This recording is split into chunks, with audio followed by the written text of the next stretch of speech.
Welcome to this edition of the Million Dollar Mastermind podcast. This is where we pick the brains of high achievers from all walks of life and get their hard-earned, real-world insights on winning. I'm your host, Larry Weidel.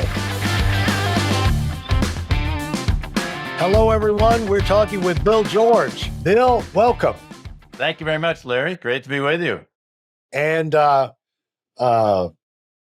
good to give you a little respite from that beautiful, balmy weather up there in Minnesota. Yes, exactly. You get to be in Palm Beach while I'm in Minnesota. Yeah. Anyway, it's been a mild winter so far. It's not like the rest of the country with having huge storms. So we're surviving. Wonderful. Well, spring is on the way, and it's nice to kick off the year with a bang. And it's exciting to be able to talk to you today about your road. And as you know, we like to dig into the success of people who've been able to find success in their life. And as we start out, I was talking to some of our staff earlier, and they were talking about adjustments. And I said, well, they wanted a quick little thing on adjustments. I said, adjustments is the game. No, everyone's got to adjust because you don't know what you're going to need to do when you start out. You don't know your skills, your contacts, your anything. And you have to figure out, you have to learn, you have to be, the people that are willing to be flexible and go through the process, get there a lot faster, And so I know that you've made a lot of right choices along the way, and congratulations on your success. I mean, if we went forever, we could go forever talking about your achievements, the companies you've run, the boards that you've been on, and we'll get to that. But when you started out, I mean, you worked for the guy. What I'm curious about, Bill, I think that would be fun today is to see how you can be a success in business, and then you wind up evolving, and you get pulled into the boards of major companies on Goldman Sachs, and to get on the executive fellow at Harvard Business, and working with the Navy, and from a success in business, you can get pulled into a lot of directions because they need leaderships, gung ho, trustworthy leadership everywhere. And so the big institutions really are looking for outstanding people to bring in and work with them. And so it's going to be interesting to hear how that happened and unfolded for you, So I'm sure Harvard was not calling when you graduated from Georgia Tech. So, but anyway, actually you went to Harvard right after Georgia Tech. So anyway, let's get into it. And what was the driving force? Let's go way back. And by the way, between me, just to get on the same page, I'm a Georgia Tech graduate myself.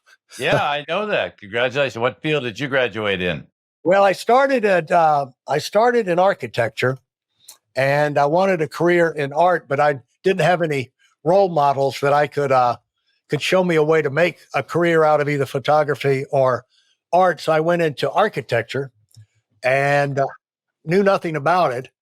And about halfway through, I found out there was going to be 3 years of working at minimum wage as a draftsman after you graduated at 5-year degree. And I said, you know what? No.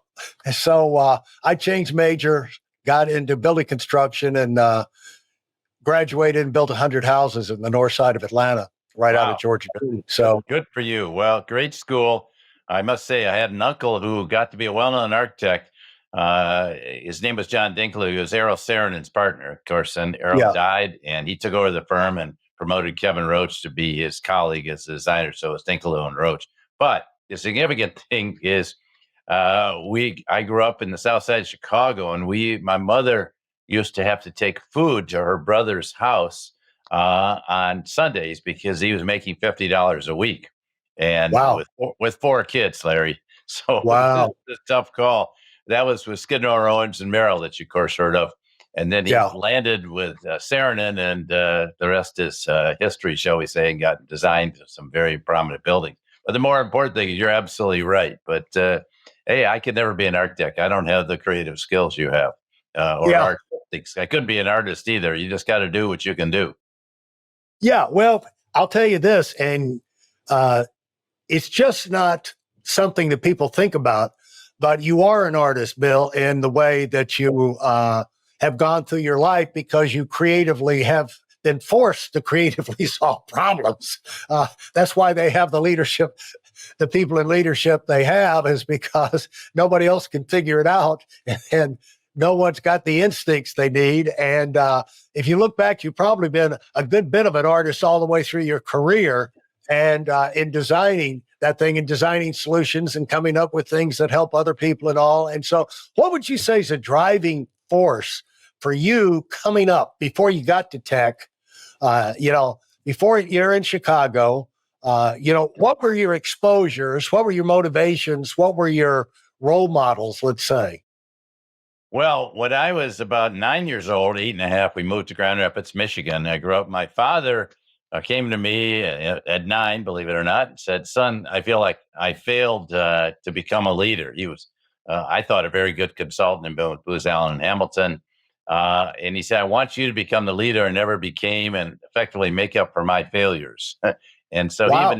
he said, "I'd like you to be CEO of a company." He even named the companies. One of them was Coca-Cola down in Atlanta that you know well.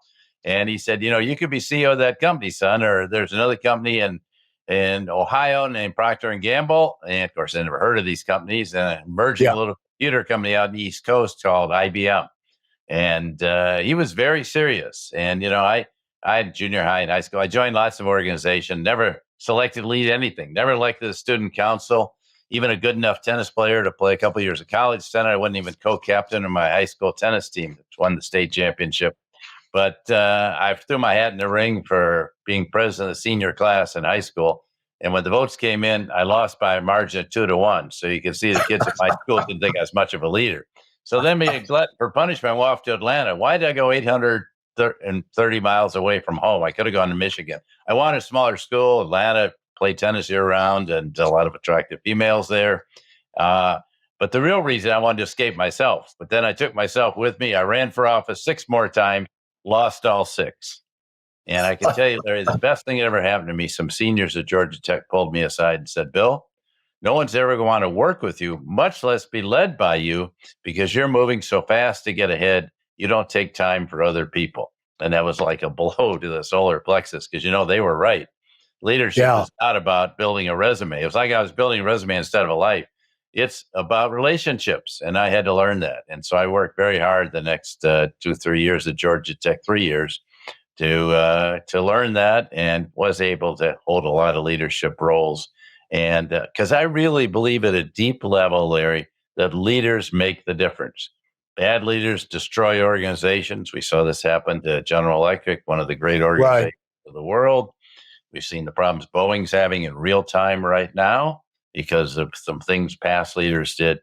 But great leaders build great organizations. I mean, we can see this in what Tim Cook's done with Apple and Satya Nadella at Microsoft. We could talk about a lot of these leaders, but I really believe it's leadership that makes the difference. You don't do it by yourself, but you build a Right. team.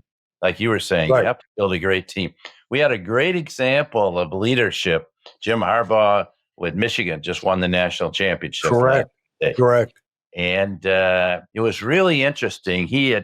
I went to the Alabama game, to the Rose Bowl game, and got to see that. And Harbaugh said after the game, he said, J.J. McNamara is the best quarterback in Michigan history. So after McNamara, or not McNamara, anyway, after he won the national championship, okay, they asked him, JJ, what do you say about what your coach said? Are you the greatest quarterback in Michigan history?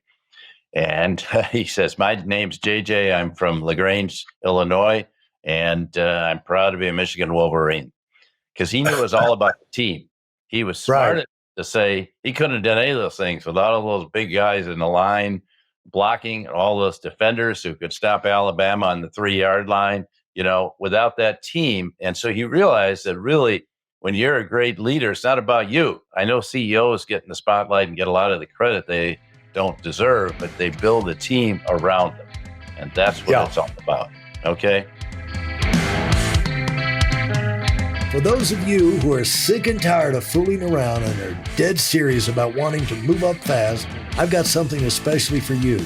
I've combined the best insights from over 40 years in business and making $70 million in income and compressed them into a free webinar. That's right, it's a free resource. If you want to find out exactly what the concepts are that I use in coaching $1 million earners, register now at WeidelOnWinning.com. You'll discover the 5-part framework used by so many to reach their financial, personal, and professional goals. You can find that link in this episode's show notes. As you came up, let's just say as you're going through your Georgia Tech years, you get that message and you had to make changes. Can you recall what kind of changes, how did that play out to where things turned around for you? Because again, when we get a direction, we get the word in our life, insight, that we need to make a directional change. It doesn't come with a manual about how you, with your personality and your setup, should go about step 1, step 2, step 3 to make those adjustments and changes. But, somehow we figure it out. Can you recall how that played out, that you were able to successfully go, morph into a different type of person and, with different priorities and the way you looked at people and all that, develop the filters on, what people said to you and how you responded and all of that? How did that happen? I remember like it was yesterday. I remember it vividly. I lacked a lot of self-awareness, a lot of the qualities I'm touting for leaders now, like really deep concern for other people. And I had a reputation of saying the wrong thing at the wrong time. So I went back and talked to some of the people. Where did that come from? Let me just say, where did that come from? Because there's a lot of... it came from, but I had to get rid of it. Yeah. But, you just wonder what that, we have people around us quite frequently. They just seem to blurt out the wrong thing at the wrong time. And it's just probably goes back to lack of awareness of the other people around you, right? Exactly. Like I teach in a classroom with Larry with 90 people now. I've got to be aware of how 90 people are responding, not just what they say, but I got to watch their facial expressions. Yeah. So I trained myself to learn how to do this. See, I think people always ask me, are leaders made or born? I think you're born with certain gifts, but you have to develop those gifts. You're like an athlete. No one became a great athlete just because they were born with athletic gifts. They have to practice every day. A great pianist, you've got to be playing the piano, practicing every day. Great athletes do that.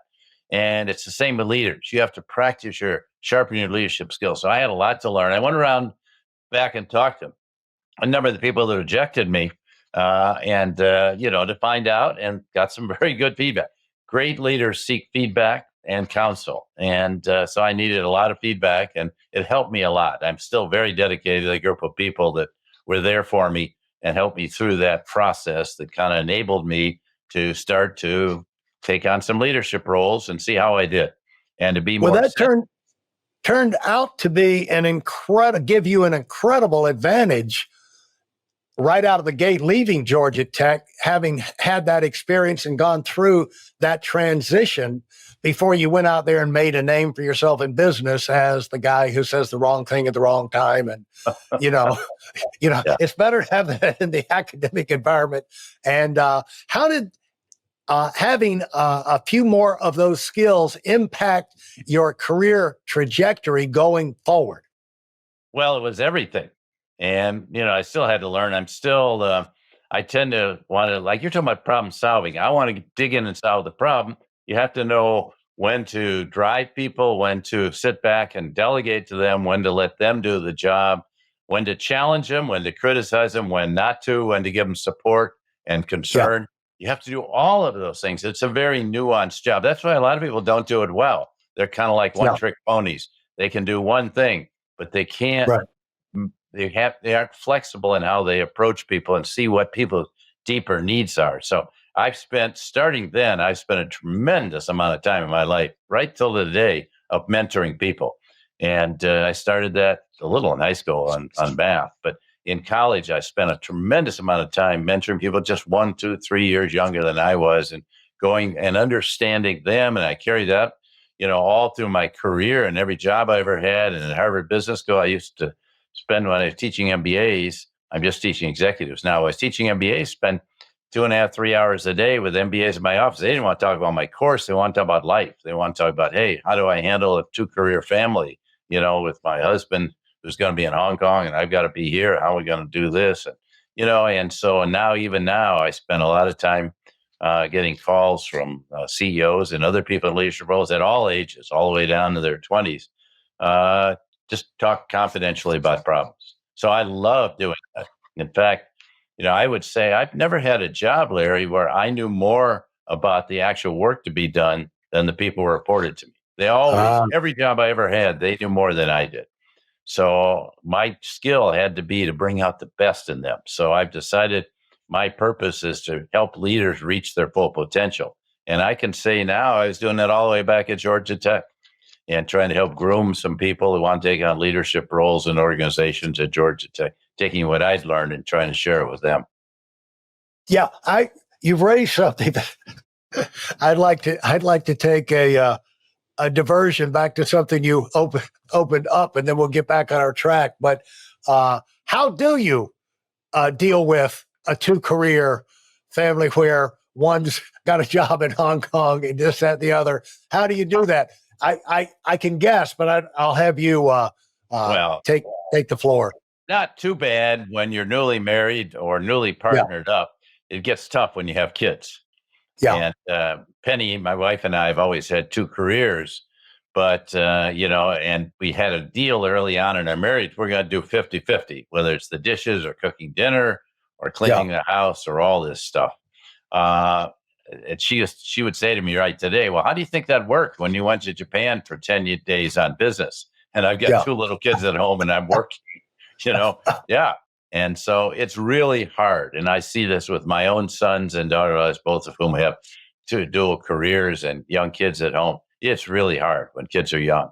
And you just got to work, and you can't do much else. As my son, John, who is a surgeon, his wife does procedures and for gynecology, says, and they have to commute an hour each way. They say, we don't have any time to do anything, Dad, except work and kids. We don't have time to get really involved in the community. In fact, he says, I feel my work is my service, trying to save people's lives and surgery, but I don't have time to join this organization or that. He does go to his son's soccer games. But yeah, it's hard, very hard. And I think you have to kind of adapt what you do to the right time in your life as well. There is that hard period. And you, particularly in the 30s and sometimes early 40s, where really that's the toughest time. Will it help travel? When you're thrown into it, you feel like this is going to be the way it is forever. How can I do, but it helps to have the perspective. It might be a long stage, but this is just a stage. Things will change. The kids grow up. And somehow if you've got the right attitude and willing to be flexible, if you can make it work, if you want to make it work. And so, and the other thing I would say, Larry, is a bit of pragmatic advice. Assuming you can afford it, farm out all the things you don't like to do. You got to have someone to come in and take care of the kids or clean the house or, do some of the mechanical things. I'm not mechanical. Anyway, farm out the things you're not good at or don't like to do and have someone come in. My sons have had au pairs that come in from outside the U.S. Yeah. They're great. They keep things going during the day when, everyone's away. So. Yeah, I things is, even if, you're limited financially. I know one young mother told me, she had 3 kids. She didn't mind washing the clothes. She despised folding the clothes. So she said, I figured out I could just put them in a big basket or bag, take them down to the laundry and give them $20 and they fold all the week's clothing. Wow.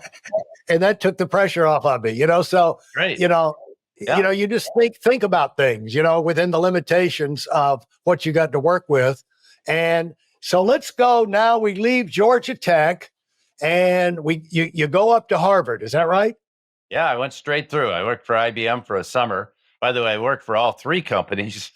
I spent a summer at Procter & Gamble after my junior year, and I went to IBM after my graduated, and then I went straight through. Those days, you could go straight through. Today, the business schools don't want you to come. They want you to get some work experience. Maybe I should have, but maybe I was too eager to get ahead. So, yeah, I went straight through. Thanks for listening to the Million Dollar Mastermind. If you felt there were any valuable takeaways from this episode, please take a minute and leave us a 5-star review. Your feedback is important and really helps us get the word out to a wider audience. Remember, we have a valuable webinar that is absolutely free. Register for it right now at weidelonwinning.com. Thanks for listening.